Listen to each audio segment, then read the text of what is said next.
हो सके तो हे पिता मुझे स्वर्ग के राज्य में क्या करना, याद करना। तो जब खुदा यीशु मसीह से उसने ये सब कुछ कहा तो वो कहाँ हुआ, खुदा ने कहा कि आज ही तो मेरे साथ कहाँ होगा, स्वर्ग लोक में। उसने भी वहां पे क्या किया, त्याग किया, समर्पण कर दिया। सबको समझ में आ रहा होगा बराबर, उम्मीद करता हूँ। तो खुदा इन बच्चों के द्वारा आपको आशीष देगा।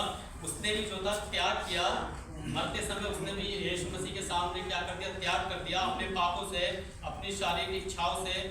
आज वही सब कुछ हमें करने की जरूरत है। अपने पाप से जो हम व्यभिचार करते हैं, बुरी सोच रखते हैं, बुरी इच्छाएं रखते हैं और किसी के प्रति अपने मन में क्या रखते हैं, घृणा रखते हैं या भेदभाव रखते हैं, वो हमें सब कुछ समर्पण करके इसी घड़ी इसी जगह से तब हमें आगे बढ़ना है। अगर हम आज इस घर के बाहर, इस चर्च के बाहर जब निकले तो नया जीवन लेके निकले, क्योंकि यीशु मसीह आज आपसे वचन के द्वारा बात कर रहा है, ये शिक्षा दे रहा है कि हमें किस तरीके से चलना है। जब हम खुदा यीशु मसीह के वचन के अनुसार चलेंगे, जब हम त्याग करेंगे तो सचमुच खुदा यीशु मसीह भी हमें वो मिरास देने के लिए तैयार है जो उसने जिसका हमसे वादा किया है कि वो आएगा बादलों पर और अपने साथ लेके जाएगा, ताकि जहां मैं रहूं वहां तुम भी रहो। आज जब वो अपने पिता के पास है तो हम भी एक दिन अपने पिता के पास जाएंगे। और ये था यीशु मसीह का त्याग। और आज त्याग की बात जो हमसे कह रहा है तो हमें समझ लेना चाहिए कि आज हमें त्याग किस तरीके से करना है। आप सब जानते हैं, बेहतर जानते हैं कि बहुत से लोग हैं फांसी खा के मर जाते हैं, बहुत से जहर खा के मर जाते हैं। क्यों मर जाते हैं? क्योंकि वो जानते नहीं कि जीवन का मकसद क्या है, जीवन की कीमत क्या है। वो ये नहीं जानते कि जीवन का मकसद है क्या।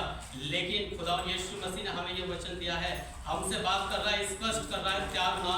और अपनी जान देकर उसने हमें क्या कर दिया, मोल खरीदा है। मोल कोई खरीद सकता है हमें? नहीं। जिसने अपना कीमती लहू बहाया हो, अपनी जान दी हो, वो इस बात को दर्शा रहा है कि तुम्हें भी इन राहों पे चलना है, तुम्हें भी इन इच्छाओं को पूरा करना है, अपने पिता के उन कामों को पूरा करना है जो पिता ने किए वैसा तुम भी करो, ताकि एक दिन तुम उस मिरास के वारिस हो जाओ जो खुदावंद ने तुम्हारे लिए रखी है। Praise the Lord, hallelujah. खुदावंद का वचन आपसे बात कर रहा है कि त्यागना बहुत जरूरी है। अजीजों, मैं बार बार इस विषय को इसलिए दोहरा रहा हूँ, इस वचन को इसलिए दोहरा रहा हूँ त्याग के लिए, ताकि आज हम समझ लें। क्योंकि बहुत वर्ष हो गए हमारे दादा परदादा के समय से ये वचन हमें मिलता आ रहा है, लेकिन शायद हो सकता है कि हमने कहीं गलतियाँ की हो जो हमें सही समझने के लिए नहीं मिला। लेकिन पास्टर जी ने बार बार हमें समझाया कि यीशु मसीह के जब पिछले साल भी इसी समय बताया था कि जब यीशु मसीह के कोड़े पड़ रहे तो एक एक कोड़े में उसका मांस उखड़ के आ रहा था। क्या ये कोई कर सकता था संसार के लिए, पाप के लिए, इंसानों के पाप के लिए? कोई भी नहीं कर सकता था। परंतु यीशु मसीह ने किया और समर्पण करके, त्याग करके, उसने सब कुछ शरीर में करके ये साबित किया कि वो आपसे कितना प्रेम करता है। और अजीजों, सच बात यह है कि प्रेम क्या मांगता है?